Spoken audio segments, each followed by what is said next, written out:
Et bonjour les amis turfistes, c'est Simon. J'espère que vous allez bien, que vous êtes bien installés, que vous avez de quoi noter les infos, les tuyaux. Bas Favo Chocotocard du jour. Pour ce mercredi, c'est le GNT, le Grand National du Trot à Laval. Deux poteaux de départ les amis et quelques chevaux que j'aime beaucoup. Et j'ai des frissons, les amis. Oh, ça sent bon, ça, quand j'ai le poil qui se lève. Rien qu'à la pensée de certains chevaux qui sont au départ aujourd'hui. Bon, allez, on va garder quand même un peu le suspense. On va étudier tous ces chevaux. Allez, on met le petit pouce. Peut-être que ça nous portera chance, le petit brin de chance qu'il nous faudra, bien sûr, pour que ça se passe bien pour nos préférés ce mercredi. Une étape super intéressante. Euh, Peu de chevaux de grande classe, mais vraiment beaucoup de bons chevaux qui ont couru récemment. Voilà, une course que j'ai pris beaucoup de plaisir à étudier. Et j'espère que j'aurai beaucoup de plaisir à regarder et encore plus de plaisir à consulter les rapports chez les différents opérateurs. Ça, on verra. En attendant, étudions, les amis. Le 1, off pour Vautier Baf. Alors, on commence avec un cheval, évidemment, à mettre quelque part, logiquement. Sa musique, vous le voyez, est belle. Les trois dernières courses de Off Vautier sont même excellentes. Alors, il y a une victoire, on s'en doute, elle est bonne celle-là, mais même les deux autres courses, hein, la troisième place et la cinquième place que vous voyez, c'était des très très bonnes courses, des très bonnes fins de course. Bref, alors c'est un cheval qui a besoin d'un bon parcours, notamment parce que dans ce lot, il y a des chevaux plus forts que lui en théorie. Mais s'il peut, voilà, pas trop faire d'efforts en début de course, avoir le bon parcours, etc., etc., il peut couper l'arrivée, ce numéro un. Bref, vous l'avez compris, c'est une chance assez régulière pour les places. Jean-Paul Marmion présente Ibiza Bella, le numéro 2. C'est un cheval qui a le potentiel pour bien faire si elle parvient à se canaliser un peu plus. La déception de sa huitième place, c'était dans le prix de la confrérie de Nogent à Vincennes la dernière fois, me refroidit quand même un peu. Malgré tout, Ibiza Bella est une bonne jument, la musique est belle globalement, mérite de figurer en bout de ticket. Le coach d'Imperator Della est très chaud, comme souvent hein, avec Mathieu Varin. Mais bon, c'est une information à prendre en compte au moment de faire le papier. Alors, au papier, c'est un cheval qui est très compétitif corde à droite, et aujourd'hui, vous le savez, à Laval, c'est corde à gauche. Un fils de Karat Williams qui demeure quand même moins recommandable dans ces conditions. Maintenant, le cheval est évidemment en forme. La dernière fois, ça s'est mal passé. Faut-il le racheter? Alors, je vais répondre comme un Normand. Euh, oui, il faut le racheter sur ce qu'il fait de mieux. Non, il faut pas le racheter pleinement. Voilà, c'est pas un cheval que je vois gagner aujourd'hui. C'est un cheval que je vois pour une place si tout se passe bien. Donc voilà, il y a du pour, il y a du contre. Après, ça dépend si vous faites confiance à Mathieu Varin ou si vous me faites confiance à moi. Si vous faites confiance à Mathieu Varin, vous le prendrez en base. Si vous me faites confiance, vous mettrez soit en bout de ticket, soit dans le champ réduit. Allez, on passe au numéro 4, Dune. June présenté par Mathieu Mottier. June qui reste une jument délicate, peu fiable. Ouais, par contre capable, ça c'est sûr. Attention, ça peut être une très jolie cote à l'arrivée. Elle peut faire un numéro si elle reste sage au premier poteau aujourd'hui.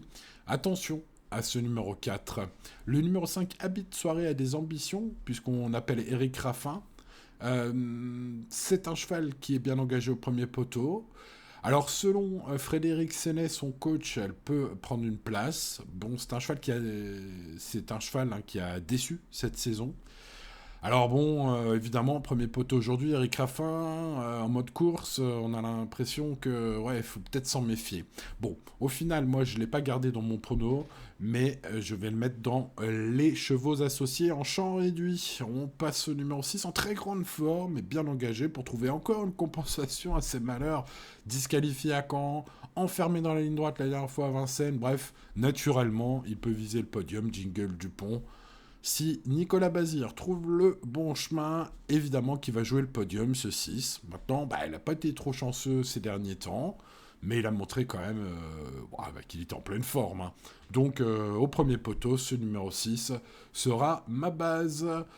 Et lui aussi donne toujours le meilleur de lui-même et sera aux alentours des 100 contre 1 et bien engagé au premier poteau. Il y a plus fort que lui aujourd'hui, j'ai envie de dire comme d'habitude, mais comme d'habitude, il peut être cinquième, les amis, à très grosse cote. Voilà un cheval à mettre dans les champs réduits, voilà, pour spéculer. Parfaitement engagé au premier poteau, puisque c'est le plus riche, Hold Up du Saptel portera la confiance de Pierre-Yves Verva, son entraîneur driver, s'il bénéficie d'un bon parcours. Il est dans sa catégorie et devrait donc participer à l'arrivée. J'ai bien aimé sa fin de course récente dans l'étape du GNT du Croisé-la-Roche. Pour toutes ces raisons et sa cote d'environ 10 contre 1, ça pourrait être un joli choco, ce 8. On passe au deuxième poteau, les amis turfistes, puisque je rêve du bois dans la forme de sa vie. Rend 25 mètres de handicap initial. C'est le gagnant de l'étape de Mort de Bretagne. Il était à 33 contre 1, c'était l'avant-dernière fois. Depuis, il a montré qu'il tenait la forme la plus étincelante de sa vie, puisqu'il a gagné une course européenne relevée à Vincennes. Bref, il peut encore bien faire. Seul X, c'est qu'il rend 25 mètres en fait. Donc, va falloir à Mathieu Abrivard inspirer. Ça peut mal se passer. Ça peut aussi très bien se passer pour ce numéro 9. On passe au Dijab Alpur qui effectue une rentrée que je vais rayer aujourd'hui. Le 11, Je m'envole, rentre après un arrêt très long. Il va affiner sa condition pour plus tard. Je recommande l'impasse sur ce numéro 11. Je n'ai pas gardé non plus le 12 Galate Crane qui a besoin d'un bon déroulement même quand il est bien engagé. Alors là, l'engagement n'est pas terrible. Bon, après, il a fait une rentrée probablement nécessaire. Je ne vais pas le rayer totalement, ce 12, mais je ne l'ai pas gardé. Je vais mettre Harley Gemma dans mes champs réduits. Il n'est pas dans mon pronostic, mais attention, une info de Marc Sassier, son coach, qui indique dans la presse que Harley Gemma revient mieux le matin au travail. Et c'est vrai que jugé sur une ancienne valeur, sa jument peut surprendre ici. Elle est confiée à Benjamin Rochard, avec un bon parcours à Benjamin Rochard. Ça peut être la grosse cote à l'arrivée. Bref, ce 13, sans lui voir une première chance, et même si elle a besoin de rassurer, je mettrai ce 13 en cheval associé en champ réduit. Je conseille de rayer Hymne du Gers, un cheval que j'adore, un super cheval, mais qui n'est bon que lorsqu'il est en mode course. Donc il n'est pas déféré, c'est pas le jour J. Il n'est pas prêt, selon Nicolas Bazir en plus. Bref, je fais l'impasse sur le 14, je fais l'impasse sur le 15, j'aime le foot, plus recommandable autre remontée. Ferré au sulky aujourd'hui. Je fais l'impasse totale sur ce 15. Et on termine, on s'est gardé le meilleur pour la fin évidemment. Ulysse Digeo, que dire sur ce cheval qui m'a permis de gagner personnellement beaucoup d'argent en le jouant ces dernières années. Il a également fait plaisir de nombreuses fois à mes abonnés VIP sur mon site internet, avec des belles cotes, pareil, depuis quelques années. C'est un cheval que j'ai donné peut-être une dizaine de fois, il a gagné pratiquement à chaque fois. Je l'ai souvent annoncé en grande confiance, même dans des lots qui soi-disant étaient relevés. Non. J'y croyais même ces derniers temps en grande confiance. Il était mon cheval du jour et il ne m'a pas déçu. Au papier, dans ce lot, c'est encore un engagement très facile pour Ulysse Digeo aujourd'hui. Sauf que, il va être à rien du tout en termes de code. Bon, même si ça reste à vérifier, évidemment, en dernière minute avant de jouer, les amis. Mais bon, c'est un péno au papier, un penalty. Maintenant, vous savez, les penalties, ça se rate. On en a vu des stars rater des penalties. Donc voilà, restez toujours raisonnables, les amis.